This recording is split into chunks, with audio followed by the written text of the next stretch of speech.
Assalamualaikum warahmatullahi wabarakatuh.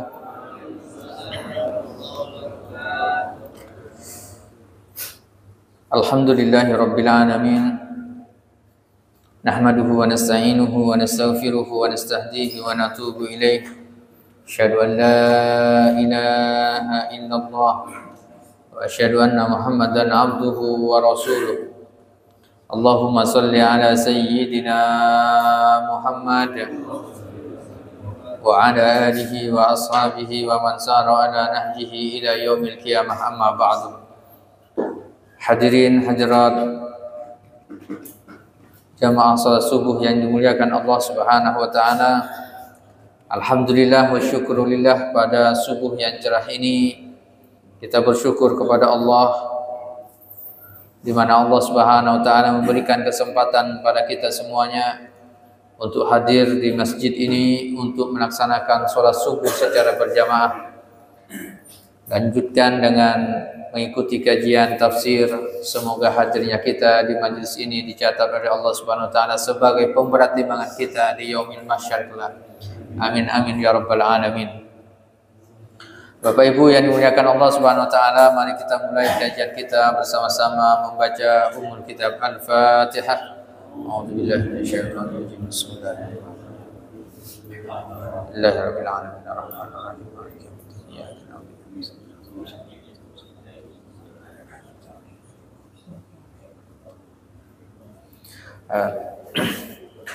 Baik Bapak Ibu yang dimuliakan Allah Subhanahu wa taala, kita lanjutkan pembahasan dari surah Al-Baqarah. Kita sampai pada ayat yang ke-158 sampai ayat 163. Mari kita baca bersama-sama insyaallah. A'udzu billahi minasy syaithanir rajim. Bismillahirrahmanirrahim. Innas safa wal marwata min sya'airillah. Faman hajjal baita aw i'tamara fala junaha alayhi an yattawafa bihima. Wa man tatawwa'a khairan fa innallaha syakirun alim. Innal ladzina yaktumuna ma anzalna minal bayyinati wal huda min ba'di ma bayyanahu lin-nasi fil kitab. Ulaika yal'anuhumullahu wa yal'anuhumul la'inun illa alladhina tabu wa aslahu wa bayyanu fa ulaika atubu alaihim wa ana at-tawwabur rahim. Innal ladzina kafaru wa matu wa hum kuffarun ulaika alaihim la'natullahi wal malaikati wan nasi ajma'in khalidina fiha la yukhaffafu anhumul 'adzabu wa la hum wa ilahukum ilahun wahid la ilaha illa huwar rahmanur rahim. Shadaqallahul azim.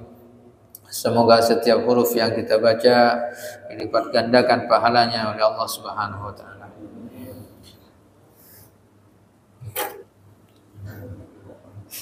Baik Bapak Ibu yang berbahagia, a'udzu billahi minasyaitonir rajim. Innas safa wal marwata min sya'airillah. Sesungguhnya safa wal marwata dan marwah adalah bagian dari syiar-syiar Allah Subhanahu wa taala. Faman hajja, siapa saja al-hajja faman, maka siapa saja hajjal baita, yang melaksanakan ibadah haji, awi tamara, atau umroh, fala junaha alaihi ayyat tawafa bihima, maka tidak berdosa baginya untuk mengerjakan sa'i. Ya, tawafa ini ada diartikan dengan sa'i di antara keduanya. Wa man tatawwa'a khairan, dan siapa saja tatawwa'a, yang melaksanakan amal kebaikan, amal tatawwu, yang itu adalah bagian dari amal-amal khairan, kebaikan, fa innallaha syakirun alim, maka sesungguhnya Allah Maha mensyukuri kebaikan dan Maha mengetahui. Bapak Ibu yang dimuliakan Allah Subhanahu wa taala, ayat ini masih berbicara tentang konsep kesabaran yang disampaikan oleh Allah Subhanahu wa taala pada ayat-ayat sebelumnya, yaitu pada ayat yang ke-153. Ya ayyuhalladzina amanu ista'inu bis-sabri was-shalah innallaha ma'as-sabirin, di mana Allah Subhanahu wa taala bersama orang-orang yang sabar. Nah, bentuk-bentuk kesabaran di antaranya pada ayat setelahnya itu adalah berjuang di jalan Allah, menegakkan kalimatullah. Dia berperang di jalan Allah, maka itu juga adalah bagian dari ya butuh kesabaran. Kemudian Allah Subhanahu wa taala juga akan menguji bentuk-bentuk ya kesabaran manusia itu. Allah akan menguji mereka, kehidupan mereka, dengan rasa takut, cemas, kelaparan, kekurangan harta, kemudian ditinggal wafat anggota keluarganya, kekurangan buah-buahan, lalu diakhiri dengan wabasyiris sabirin. Dan orang yang kemudian mendapatkan perkara musibah apa saja yang tidak disenangi, dia senantiasa mengembalikannya kepada Allah. Inna lillahi wa inna ilaihi raji'un. Mereka lah orang yang akan mendapatkan ampunan dan kasih sayang dari Allah Subhanahu wa taala, dan mereka juga, kata Allah, yang akan mendapatkan petunjuk, bimbingan dari Allah Subhanahu wa taala. Lalu kemudian ayat ini berbicara tentang Safa dan Marwah. Sesungguhnya Safa ini adalah bukit Safa dan Marwah. Bagi yang umroh atau haji itu pasti sudah mengetahui dan melaksanakan ya sa'i antara Safa dan Marwah. Min sya'airillah, bagian dari syiar-syiar Allah Subhanahu wa taala. Secara sejarah dari Safa dan Marwah ini kemudian terjadi sa'i, berawal dari kisah Nabiullah Ibrahim alaihissalam. Ketika beliau diperintahkan oleh Allah Subhanahu wa taala untuk membawa istri beliau dan anak beliau, Nabiullah Ismail alaihissalam, dan ibunya. Siapa ibunya yang dibawa? Sayyidah Hajar. Dibawalah kemudian ya sampai di gurun pasir yang tandus di antara bukit Safa dan Marwah ini. Perbekalannya sedikit, hanya ya satu bungkus saja, atau satu, bahasa kita mungkin satu plastik, sedikit sekali bekal makanan dan minuman. Nah, pada saat itu, singkat ceritanya, bahwa ASI dari beliau sudah habis. Bekal makanan sudah habis juga. Nabiullah Ismail yang masih bayi kemudian menangis, kehausan, kelaparan. Akhirnya Sayyidah Hajar ini kebingungan. Lalu dia berlari kecil naik ke Bukit Sofa, mencari apakah ada orang yang bisa membantunya. Lalu dia juga mencari apakah ada sumber air. Tak dapat, lari-lari kecil lagi, kebingungan. Sampai ke Marwah. Lihat, ada orang tidak yang bisa membantunya. Terus begitu. Sampai kemudian ketika beliau ini kebingungan, namanya seorang ibu yang anaknya kehausan, ya kan, tak ada yang bisa diberikan kepadanya, makanan, minuman. Dia bingung. Tetapi kemudian yang paling indah kita resapi adalah beliau ini termasuk orang yang tingkat tawakalnya kepada Allah Subhanahu wa taala itu sangat tinggi. Karena sebelumnya sebelum berada di situ dibawa oleh Nabiullah Ibrahim alaihissalam, diletakkan di situ, tidak dibangunkan bangunan. Lalu kemudian Nabiullah Ibrahim langsung pergi saja. Ditanya, wahai suamiku Nabiullah Ibrahim, kenapa engkau meninggalkan kami berdua di sini? Tegakah engkau? Kan itu. Tidak dijawab oleh Nabiullah Ibrahim alaihissalam. Ya, bagaimana dengan nasib anakmu ini yang masih kecil? Tidak dijawab juga. Kemudian ditanya, apakah ini perintah dari Allah? Baru kata Nabiullah Ibrahim, benar, ini adalah perintah dari Allah Subhanahu wa taala. Kalau begitu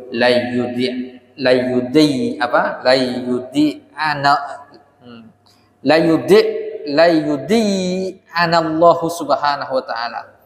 Innallaha subhanahu wa ta'ala, bahwa Allah Subhanahu wa ta'ala la yudayyi'ana, tidak akan menyia-nyiakan kami.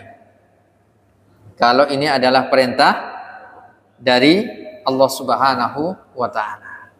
Ini tingkat berserah dirinya kepada Allah Subhanahu wa ta'ala sangat tinggi. Kalau begitu tidak akan dihinakan oleh Allah, tidak akan disia-siakan oleh Allah. Pasti ada hikmahnya, kan begitu ya. Nah, kemudian pada saat itulah maka dengan tawakalan dari Sayyidah Hajar ini, maka kemudian setelah berlari-lari kecil ini, ternyata beliau mendengarkan kok ada suara air yang mengalir. Dan ternyata ketika beliau sudah mulai turun, beliau melihat ada sumber air yang memancar, yang itu berada di bagian kaki, bawah kaki Nabiullah Ismail ketika kecil pada saat itu. Ada beberapa riwayat mengatakan itu kemudian malaikat Jibril alaihissalam yang kemudian mengeluarkan air itu. Intinya bahwa air itu sama seperti kayak dibor gitu ya, muncrat air itu. Dan inilah yang kemudian menjadi cikal bakal air Zam-Zam, menjadi sumber dari air Zam-Zam. Nah, ini peristiwa-peristiwa ini sangat luar biasa. Dan ini sebenarnya kenapa diceritakan? Di situ dibutuhkan kesabaran dari seorang ibu terhadap anak-anaknya. Maka begitu juga ketika kita ingin mengambil pelajaran bahwa bagaimanapun kondisi kita, ketika ini perintah dari Allah Subhanahu wa taala, maka laksanakan perintah Allah Subhanahu wa taala. Pasti ada hikmahnya dari Allah Subhanahu wa taala. Karena syariat Allah itu pada hakikatnya bukan untuk Allah. Ibadah yang Allah perintahkan bukan untuk Allah. Ketaatan yang Allah berikan, yang Allah wajibkan bukan untuk Allah, tetapi untuk kemaslahatan hamba-hambanya. Laksanakan saja, pasti ada hikmahnya untuk kita. Begitu juga ini butuh kesabaran untuk melaksanakan perintah-perintah Allah Subhanahu wa taala ini. Selain daripada itu, seorang ibu juga butuh kesabaran di dalam mendidik anak-anaknya. Butuh kesabaran dalam mendidik anak-anaknya. Begitu juga orang tua perlu kesabaran di dalam mencari nafkah untuk anak-anaknya. Jangan sampai nafkah apa yang diberikan, apa yang disuapkan, apa yang dibelanjakan untuk anak-anaknya dari sumber yang haram. Maka kemudian bagaimana beliau ini, Sayyidah Hajar, berusaha untuk mencari, berjuang untuk mencari makan dan minum untuk anaknya ini. Maka usaha inilah yang disebut dengan sa'i. Jadi sa'i itu itu adalah usaha perjuangan maknanya. Nah, ini kemudian diabadikan bagaimana kita sebagai orang tua juga berusaha untuk bersungguh-sungguh di dalam mencari ma'isyah untuk anak-anaknya dari sumber yang halal. Nah, kemudian inna Safa wal Marwata min sya'airillah. Safa dan Marwah, sa'i antara Safa dan Marwah ini adalah bagian dari syiar-syiar Allah. Syiar itu sesuatu yang bisa dilihat, dirasakan oleh orang lain. Ajaran Islam pada hakikatnya adalah bagian dari syiar. Ada ibadah-ibadah yang mesti dimunculkan, disyiarkan. Ada juga ibadah yang lebih utama untuk lakukan secara sembunyi-sembunyi, tidak disiarkan. Ada di antara ibadah misalnya wasallu bil laili wan nasu niyam. Salatlah di malam hari ketika melihat orang-orang yang lain sedang tidur. Salat malam, salat tahajud, salat taubat dan seterusnya laksanakan. Salat witir laksanakan di malam hari. Tak perlu nampak. Tapi ada ibadah-ibadah yang mesti disiarkan. Salat berjamaah 5 waktu. Azan. Ini bagian dari syiar. Yang nampak. Didengar, dirasakan. Azan berkumandang. Zikrullah. Berzikir kepada Allah Subhanahu wa taala. Termasuk di dalamnya adalah berpakaian. Ini adalah bagian dari syiar. Syiar Islam. Syiar-syiar Allah Subhanahu wa taala. Berpakaian menutup aurat itu adalah syiar dari keislaman. Nah, masih banyak amal-amal ibadah, amal-amal ketaatan yang merupakan bagian dari syiar Allah Subhanahu wa taala. Orang yang senantiasa itu mensyiarkan keislamannya, maka diagungkan oleh Allah Subhanahu wa taala. Silakan buka Surah Al-Hajj ayat 32. Surah Al-Hajj ayat 32.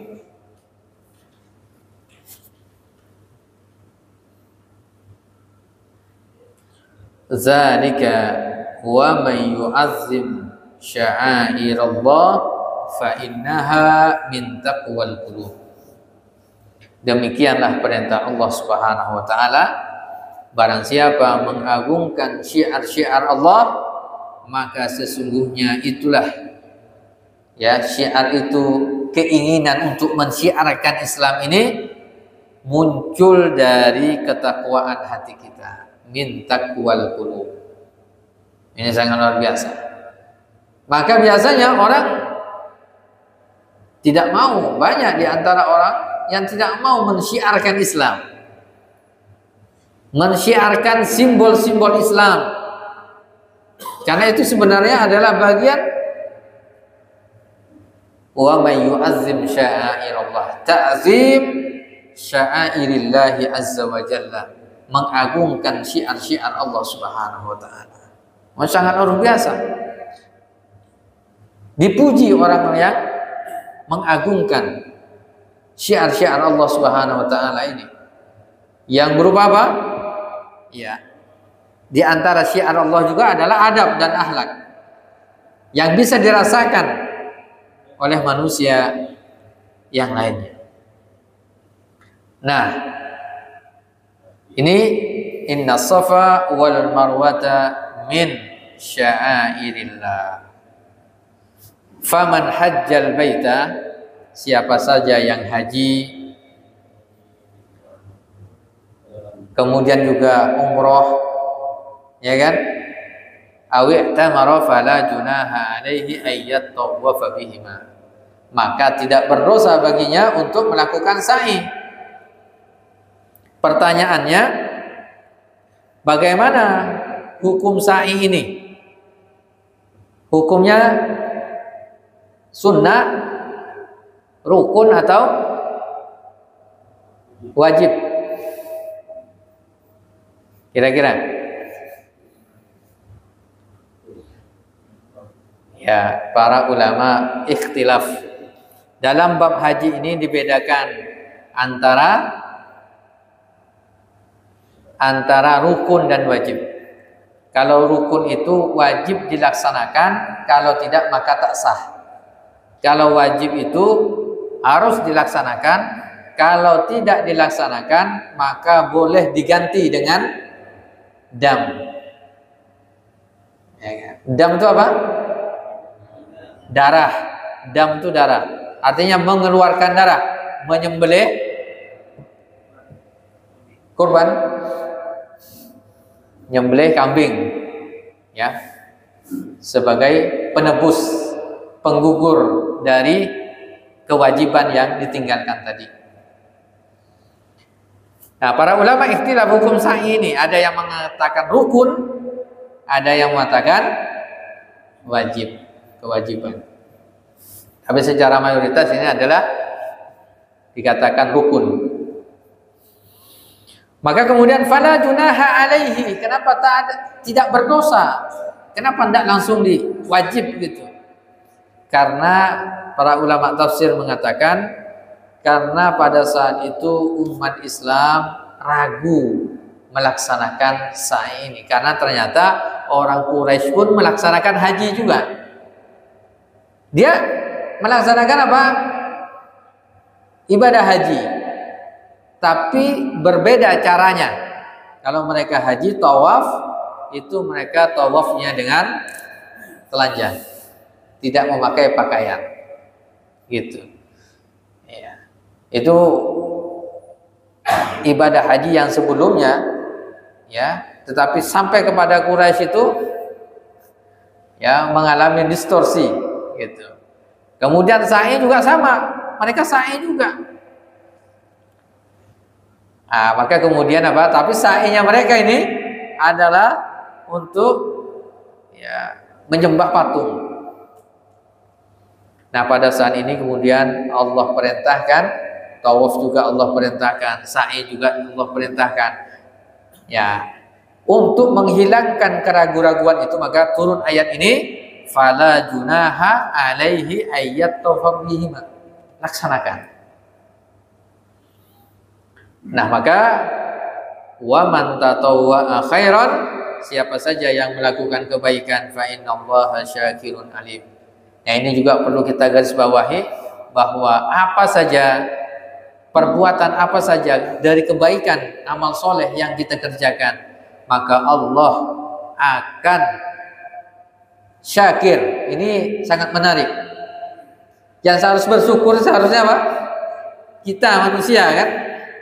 Tapi di sini Rahman dan Rahimnya Allah, kasih sayang Allah Subhanahu wa taala, orang yang melakukan kebaikan Allah apresiasi.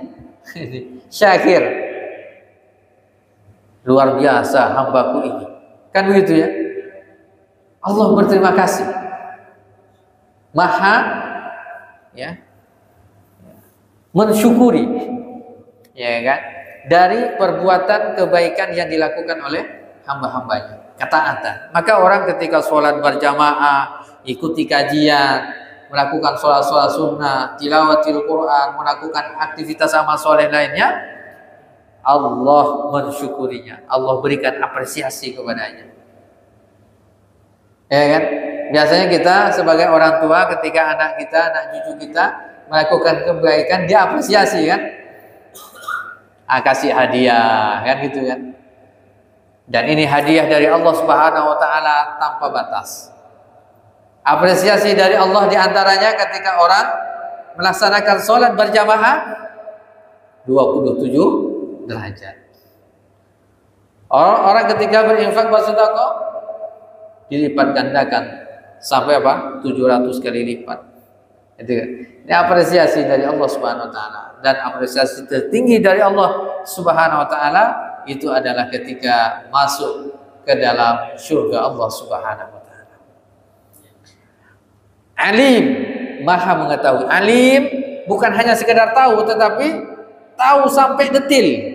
Alim bukan alim. Kalau alim itu tahu, tapi alim fa'ilun, polanya adalah fa'ilun. Ini tahu sampai detil-detil apa yang dilakukan oleh hamba-hambanya, walaupun tak perlu ada kamera, tak perlu ya dilihat orang baru melakukan kebaikan.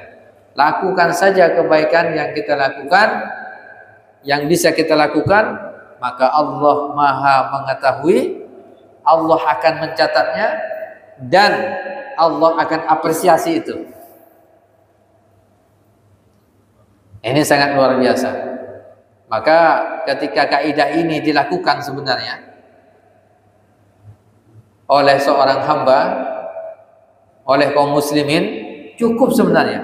Maka akan banyak kebaikan-kebaikan yang dilakukan tanpa harus diapresiasi oleh orang lain. Ini biasanya saya sudah banyak melakukan kebaikan, tapi kok tak ada yang berterima kasih. Ini juga sama. Ini padahal apa?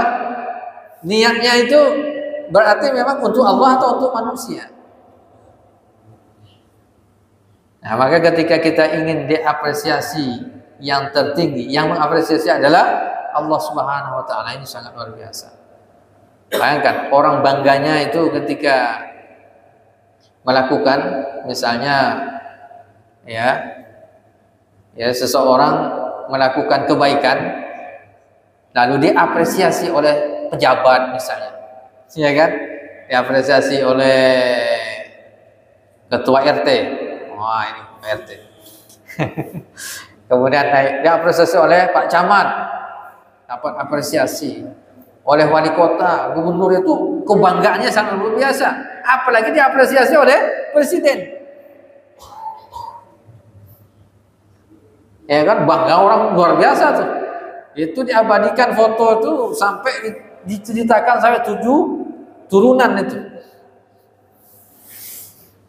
Ini bagaimana yang apresiasinya adalah Allah Subhanahu wa taala. Yang ini kemudian banyak orang yang belum ngeh itu.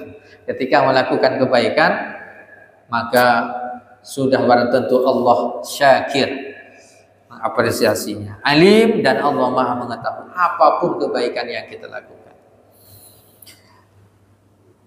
Kemudian berikutnya, innal ladzina yaktumuna ma anzalna minal bayyinati wal huda min ba'di ma bayyanahu lin-nasi fil kitab ulaika yal'anuhumullah wa yal'anuhumul la'inun. Sesungguhnya orang-orang yang yaktumuna, menyembunyikan, ma anzalna minal bayyinati wal huda, yang telah kami turunkan penjelasan-penjelasan, petunjuk-petunjuk tentang apa? Tentang Nabiullah Muhammad sallallahu alaihi wasallam. Ulama tafsir mengatakan bahwa ayat ini diturunkan kepada orang-orang Yahudi pada saat itu. Di mana ketika Yahudi ini tahu betul tentang sejarah akan munculnya Nabiullah Muhammad sallallahu alaihi wasallam. Kelahirannya, tanda-tandanya seperti apa, jelas itu disebutkan, ya kan?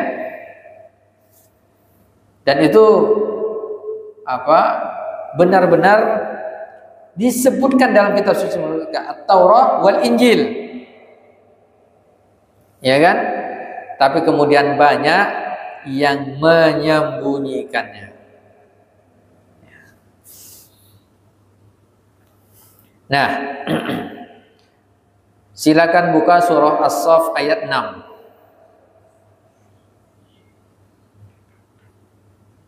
Ini salah satu contoh bagaimana orang-orang Bani Israel itu menyembunyikan kebenaran. Nih, surah 6, surah As-Saff ayat 6. Wa qala Isa bin Maryam, ketika Isa ibnu Maryam mengatakan, ya Bani Israel, wahai Bani Israel, inni rasulullah ilaikum, sesungguhnya aku adalah rasul yang diutus pada kalian, musaddiqa, membenarkan lima baina yadayya minat Taurat, ya, dari apa yang telah diturunkan dari kitab Taurat, wa mubasyiran, dan aku juga, kata Nabi Isa alaihissalam, menyampaikan kepada Bani Israel mubasyiran, kabar gembira, bi rasulin, adanya seorang rasul setelahku, mimba di setelahku ini, ismuhu Ahmad, namanya Ahmad. Siapa Ahmad? Nabi Muhammad SAW. Udah jelas disebutkan dalam kitab Taurat dan Injil juga sama. Falamma ja'ahum bil bayyinat, ketika sudah sampai kepada mereka tanda-tanda itu sesuai dengan kitab suci dalam kitab Taurat dan Injil itu, qalu, mereka mengatakan, hadza sihrun mubin, ini adalah sihir yang nyata. Oh, maka kemudian apa? Nabiullah Muhammad SAW dikatakan penyihir, majnun, dia orang gila, dia penyihir orang gila, Nabi Muhammad. Nah, maka mereka kemudian apa? Menyembunyikan kebenaran dari kitab suci mereka. Maka dalam ayat tadi dalam surah Al-Baqarah lagi ayat 156, bahwa orang-orang yang menyembunyikan apa saja yang ada dalam kitab suci mereka setelah jelas diberikan penjelasan, disembunyikan, apa konsekuensinya? Ulaika yal'anuhumullah, mereka akan dilaknat oleh Allah, wa yal'anuhumul la'inun, dan mereka juga akan dilaknat al-la'inun oleh seluruh makhluk yang melaknat mereka. Maka pelajarannya, jangan pernah menyembunyikan kebaikan, kebenaran, karena biasanya orang tak mau menyampaikan kebenaran. Kebenaran artinya orang mau masuk surga sendirian saja, tak mau ngajak orang lain, tak mau menyampaikan kebenaran pada orang lain. Nah, maka ini terlaknat. Maka kemudian ayat setelahnya illal ladzina tabu. Kecuali orang yang bertaubat wa aslahu dan dia beramal soleh wa bayyanu. Apa bayyanu? Menerangkan kebenaran, menyampaikan kebenaran itu. Faulaika atubu alaihim, mereka akan saya ampuni, kata Allah. Wa ana tawwabur rahim, dan aku ini tawwab, maha pemberi taubat, ar-rahim, maha penyayang. Nah, ini yang diambil juga ayat untuk apa? Syarat orang yang bertaubat. Di antaranya apa? Menyesal, tidak mau mengulanginya lagi. Itu rukunnya taubat. Kemudian apa? Mengiringi keburukan dengan kebaikan. Orang bertaubat itu mesti begitu. Ini banyak orang bertaubat, saya taubat, udah taubat saya. Tapi tak ada amal kebaikan yang dikerjakannya. Padahal kalau orang taubat dah kembali, tak melakukan keburukan itu, wa aslahu. Dia harus beramal soleh sesuai dengan hadis Nabi SAW. Ittaqillaha haitsu ma kunta. Bertakwalah kepada Allah di mana saja engkau berada.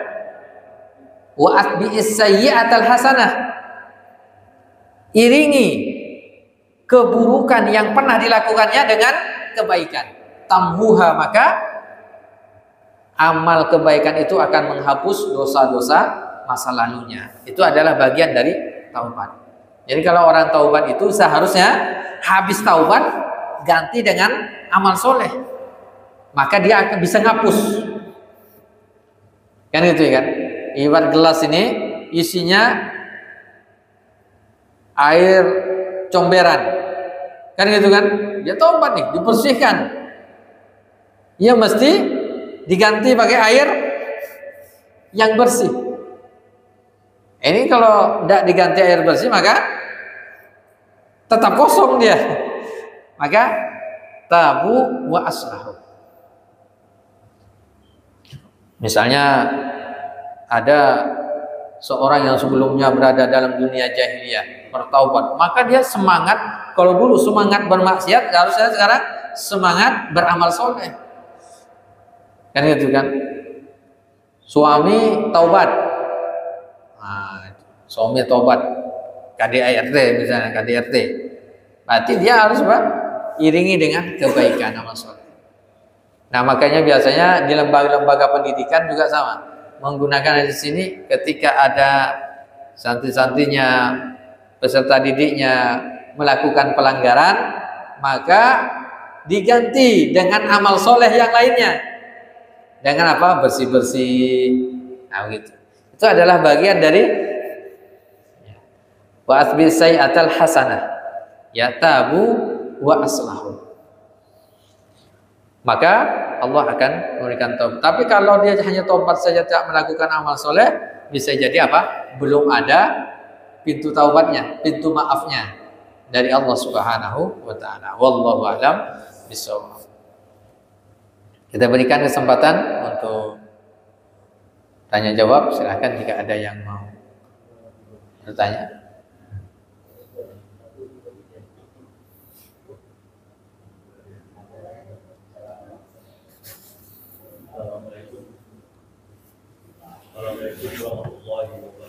Waalaikumsalam warahmatullahi wabarakatuh.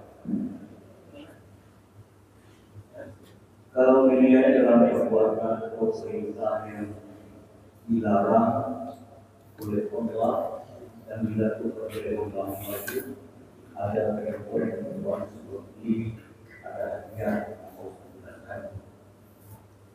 Dalam hadiah yang dijelaskan tersebut, salah satu misalnya salat wajib atau sunnah, itu kan sudah ada ya.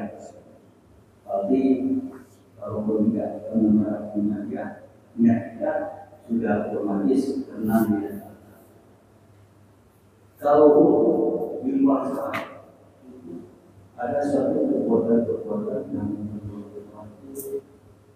tidak pas menurut kebutuhan, itu kadang-kadang kita melakukannya dan kalau kita introspeksi kita sadar bahwa kita harus dengannya atau juga kadang-kadang tidak perlu dengannya terlibat.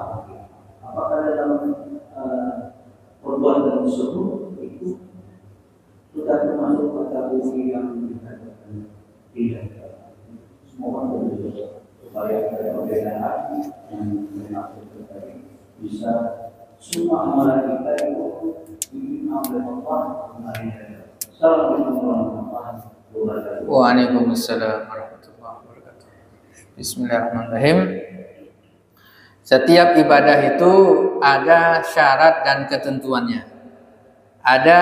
Kalau ibadah itu ada dua kategori paling tidak. Ada ibadah mahdhah, kan gitu ya.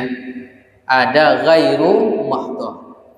Ibadah mahdhah ini adalah ibadah yang langsung, ya. Kita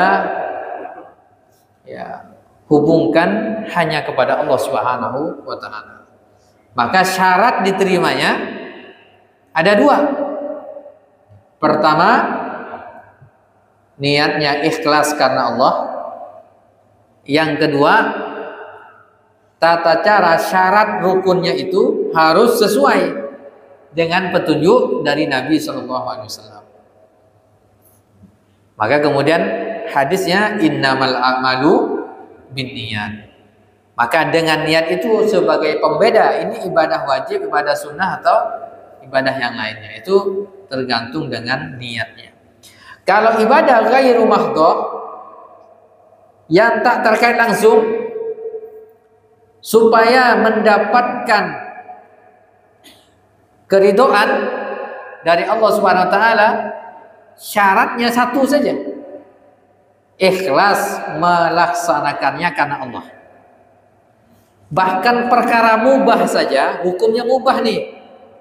Kalau kita lakukan niatnya tulus karena mengharapkan ridha Allah, dia akan dapat apresiasi pahala. Contoh, batu itu mubah, haram atau sunnah? Mubah batu. Orang batu.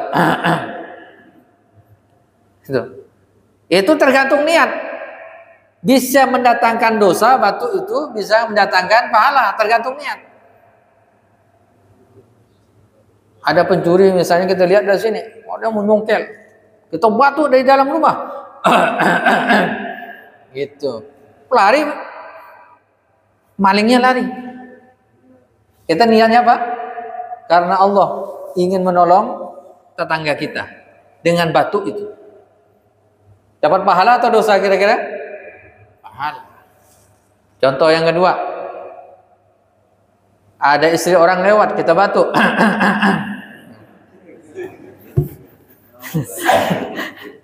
Kira-kira dapat pahala atau dosa itu? Maka ini tergantung dari niatnya. Itu perkara mubah. Kalau perkara mubah, niatnya ikhlas karena Allah Subhanahu wa taala, bantu orang lain, itu yang akan mendatangkan pahala. Itu Pak ya, wallahu a'lam bishawab. Waalaikumsalam warahmatullahi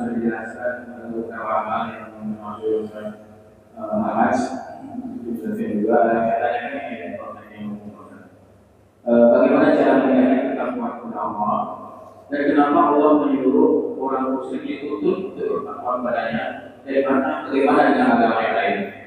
Gimana Pak? Gimana Pak? Bagaimana cara menjaga ketakwaan kepada Allah dan kenapa Allah menyuruh orang muslim itu untuk bertakwa padanya dan bagaimana dengan agama lain? Itu pertama. Yang kedua, mengapa menunjukkan takwa sangat penting dalam agama Islam dan dalam kehidupan manusia, dan bagaimana orang yang dikatakan mencapai keadaan yang terkuat? Nah, itu yang pandangannya kalau saya dari Topik dari saya warahmatullahi wabarakatuh. Waalaikumsalam warahmatullahi wabarakatuh. Ya, orang-orang yang bertakwa. Nah, yang jelas kita bisa buka surah Al-Baqarah ayat yang kedua. A'udzubillahi minasyaitonirrajim. Alif lam mim. Zalikal kitabu la raiba fihi hudal lil muttaqin. Inilah kitab petunjuk. Ya kan? Petunjuk dalam kehidupan. Petunjuk dalam segala sesuatu. Tapi petunjuk ini hanya bisa dilakukan, dipahami, diamalkan oleh al-muttaqin, orang-orang yang bertakwa. Orang yang bertakwa yang menjadikan Al-Quran sebagai petunjuk di dalam hidupnya. Isinya kalau mengamalkan petunjuk-petunjuk dalam Al-Quran ini, nanti petunjuk dalam Al-Quran ini cukup luas.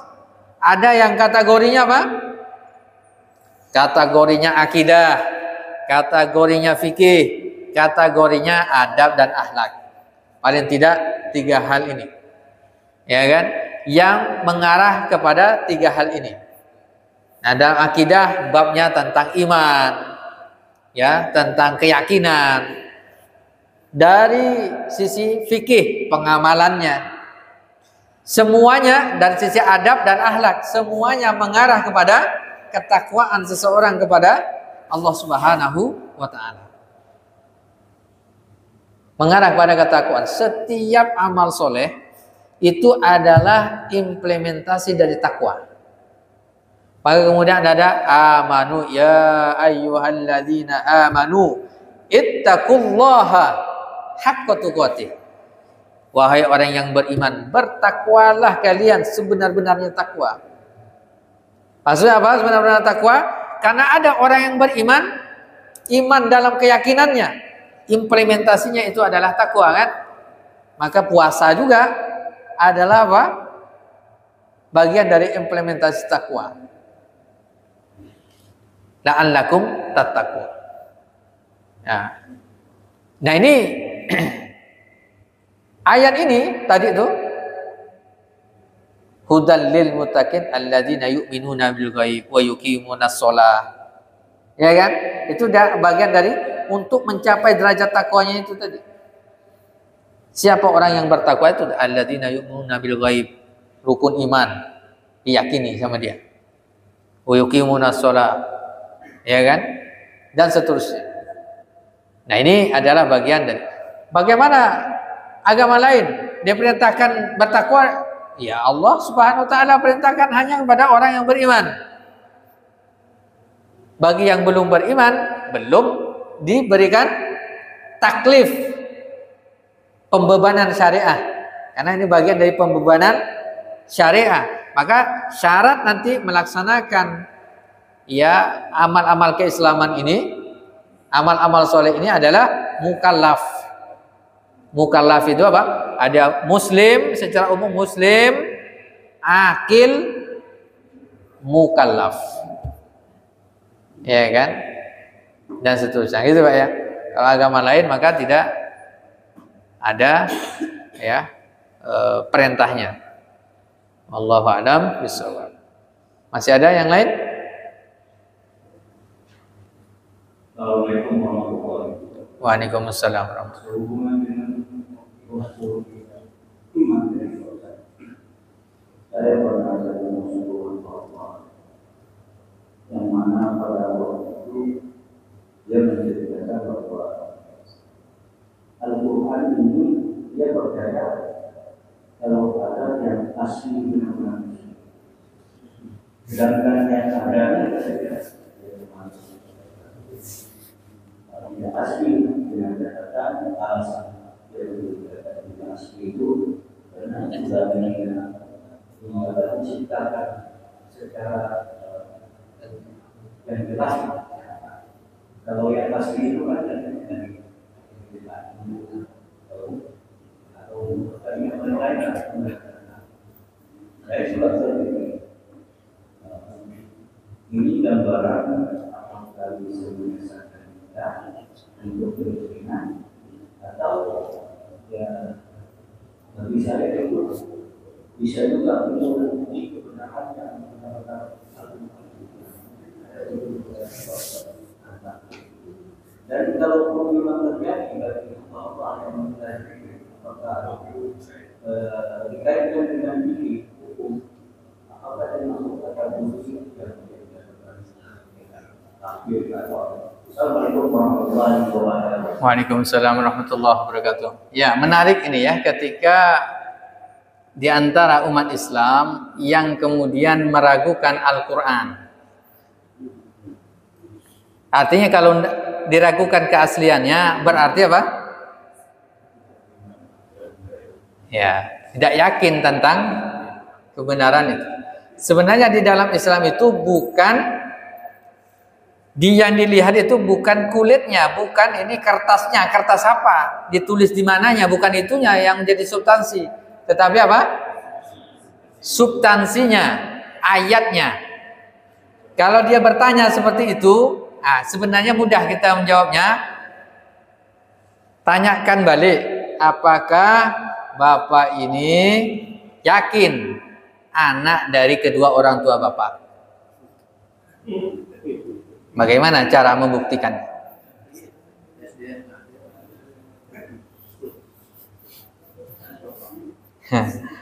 Selama ini dia mengatakan ini bapak saya, ini ibu saya. Dari mana dia? Tahu itu bapak ibunya dari mana? Karena riwayat. Mana ada setiap orang tes DNA-nya ini bapak ibunya. Karena riwayat, cerita dari tetangganya, dari orang lain. Itu bapak, itu bapakmu, itu ibu. Semua orang mengatakan itu bapak ibu. Maka dia yakin tentang itu. Ya kan?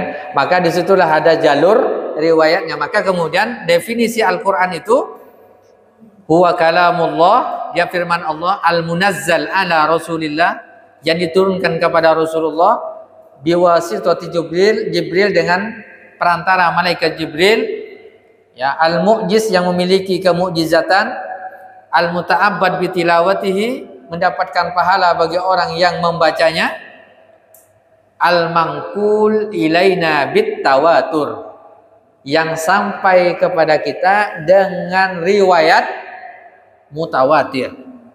Mutawatirnya itu dari mana? Mutawatir itu semua orang meriwayatkannya dan mustahil berbohong. Begitu juga dengan hadis dan seterusnya. Nah, yang perlu ditelusuri ada ke mutawatiran Al-Quran ini. Mutawatir. Dari mana mendapatkannya? Dari para huffazul Quran, para penghafal Al-Quran. Kalau ditulis, tidak ada jaminan yang ditulis itu di pelepah korma, di kulit binatang itu asli. Karena apa? Kitab Injil, Taurat sampai sekarang pun ditulis. Tapi apa? Dilihat dari riwayatnya, terputus atau nyambung. Laulal isnad, maka kemudian dikatakan kalau bukan karena sanad, silsilah rawi itu, maka laqala man sya'ah, laqala akan berkata orang, setiap orang akan berkata sya'a ma sya', dia akan berkata semaunya dia, kalau bukan karena riwayat. Nah itu dari sisi periwayatannya, yang ini yang tak bisa dibantahkan. Al-Quranul Karim ini tidak bisa dibantahkan melalui jalur sanad. Kalau dari tulisan itu bisa. Gitu. Bagaimana hukumnya kalau orang meragukan? Meragukan Al-Quran, berarti dia meragukan salah satu dari rukun iman. Maka kalau status dalam ilmu akidah, bab akidah, maka hukumnya murtad dia, keluar dari Islam. Kalau orang sudah menyentuh rukun iman yang 6, karena prinsip utamanya rukun iman tuh meragukan Allah, meragukan adanya malaikat, meragukan kitab-kitab suci yang Allah turunkan, kemudian meragukan hari kiamat, meragukan apa? Nabi dan Rasul, dan meragukan qada dan qadar. Maka ini berbahaya. Nah, kalau yang lain-lain mungkin ini, tapi kalau udah mencakup ya rukun iman dan rukun Islam, maka itu berbahaya. Jatuhnya kepada kemurtadan. Nah, itu. Kalau mempertanyakan mungkin ini ya. Tapi kalau itu masuknya dalam, saya ragu nih dengan Al-Quran nih. Kan gitu. Ragu deh. Berarti ragu dengan ayat-ayat yang ada di dalamnya. Dan ragu juga bagaimana yang dia baca dalam sholatnya. Itu banyak hal. Wallahu a'lam bishawab. Terakhir Pak ya. Assalamualaikum.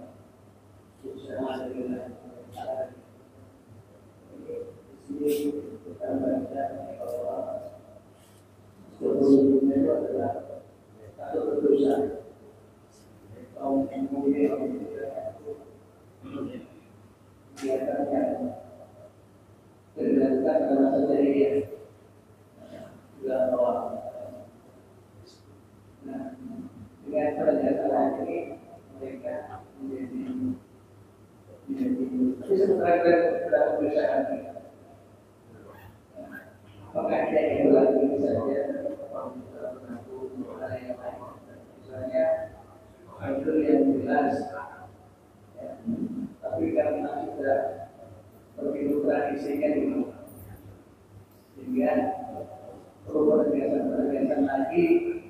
Sekarang tidak ada lagi. Misalnya ada yang sifatnya dengan risau misalnya, ada yang ini secara saya cuma ada gitu. Tapi dalam perjalanan itu ini masih banyak berikut ini apakah bisa di sini bahwa itu yang bisa dilakukan di masyarakat, tapi tinggal penegasannya di mana? Karena ini ada rasa takut usaha padahal itu kelanjutan dari terakhir arah kiblat sampai tawaf sa'i dan sebagainya. Nanti diteruskan lagi kan? Assalamualaikum. Syukran. Jadi ini sebenarnya masuk dalam bab tasyabbuh. Di antara sahabat ini khawatir, kok sama gitu, masih ada, kok sama, aktivitasnya sama. Maka dia khawatirkan, ya inginnya beda kan gitu kan, ibadah yang beda. Nah dalam hal ini kemudian ditegaskan, tidak masalah, laksanakan sesuai petunjuk itu kan gitu kan. Nah begitu juga dalam implementasi kita sehari-hari bisa ini dijadikan kaidah. Contoh misalnya dalam masalah masjid. Masjid ini dengan ada kubah, mirip-mirip kubah nih. Ya kalau kubah ini sebenarnya bukan dari Islam awalnya. Ada konsep kubah ya. Ini ya kebudayaan Eropa kan gitu ya. Dan kemudian diadopsi, tak ada masalah kan gitu dari sisi ini. Begitu juga kan kita tasawuf, kita sholat nih pakai jas, pakai dasi, celana, bagaimana kan gitu? Kok kayaknya sama dengan kawan sebelah kan gitu kan? Nah, dalam hal ini kita yakin walaupun pakaian sama tapi sholat kan? Nah, itu. Kita harus tegaskan itu. Ya sama dengan itu yang apa? Itu adalah bagian dari penegasan. Itu tak ada masalah. Karena yang dilarang itu adalah tasyabuh itu mengikuti 100% apa? Cara berpakaiannya para rahib kan gitu kan? Bentuk, tata caranya dan seterusnya. Kan itu bagian dari tasyabuh itu. Tapi kalau yang terkait dengan itu tadi bentuk pakaian, pengamalan, dia pergi ke tempat ibadahnya, kita pergi ke tempat ibadahnya, jalan yang kita lewati sama. Ya misalnya, itu kan tidak ada masalah. Dalam hal ini tidak ada masalah, harus kita yakini. Ya, karena itu adalah bagian dari wasailnya. Gitu ya. Jadi bisa kaidah ini diterapkan. Ya. Syukran jazilah. Ini yang bisa disampaikan, mudah-mudahan bermanfaat bagi kita semuanya. Mohon maaf atas segala khilafan. Kita akhiri dengan baca hamdalah dan doa kafaratul majlis. Alhamdulillahirabbil alamin. Subhanakallahumma wa bihamdika asyhadu an la ilaha illa anta astaghfiruka wa atubu ilaik. Assalamualaikum warahmatullahi wabarakatuh.